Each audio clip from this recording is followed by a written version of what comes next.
I started out just painting for myself. And I spent about almost 20 years doing reproductions of masterpieces, teaching myself how to paint. So I started with Picasso's, which for me are very, very easy. I did not use a projector. It was just looking at usually a magazine or a book and then making it in a different proportion and trying to copy the colors exactly. So trial and error. So I spent almost 20 years from Picasso to Leonardo da Vinci, which were my last reproductions. So I figured that once I did Leonardo da Vinci, I'm good. But then jumping from that to start doing my own work was really tough, because then it's what you said, what am I gonna do? Do I do this? Do I do that? Do I do a series? That's where the religious work started. And it's just little by little. The next thing I know, someone said, people should see these, okay? My first show was in a hair salon in Miami Beach. So it just trial and error. This works, that doesn't work.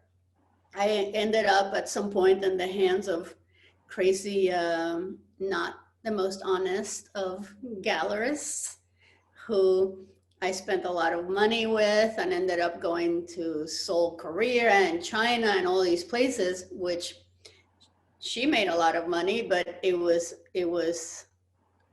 kind of crazy. But again, I learned a lot, and I met a lot of different artists, and I learned how the whole process worked. Just little by little, working a lot.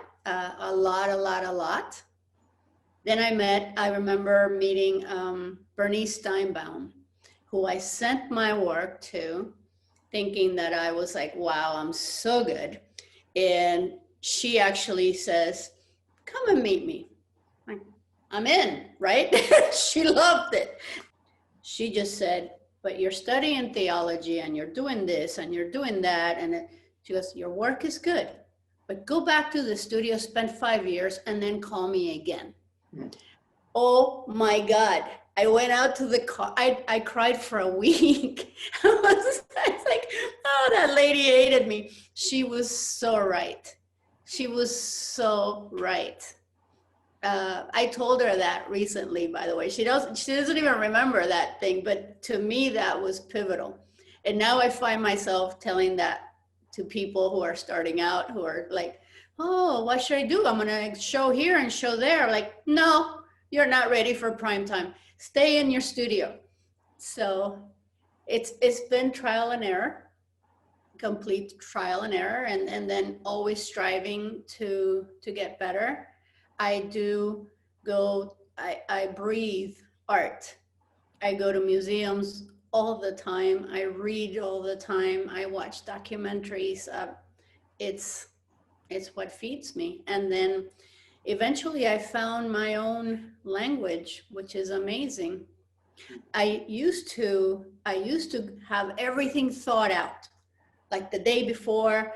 Tomorrow I'm gonna do this, and everything was perfect, and this is exact.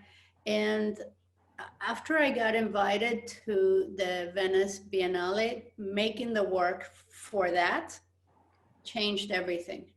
I stopped thinking it before and would just go to the studio with a general idea, with a concept, and then just let the moment dictate what's going to take place. Let the piece talk to me. So now I'm usually find me talking to myself or to whatever it is that I'm making, kind of like, all right, talk to me, tell me what you need.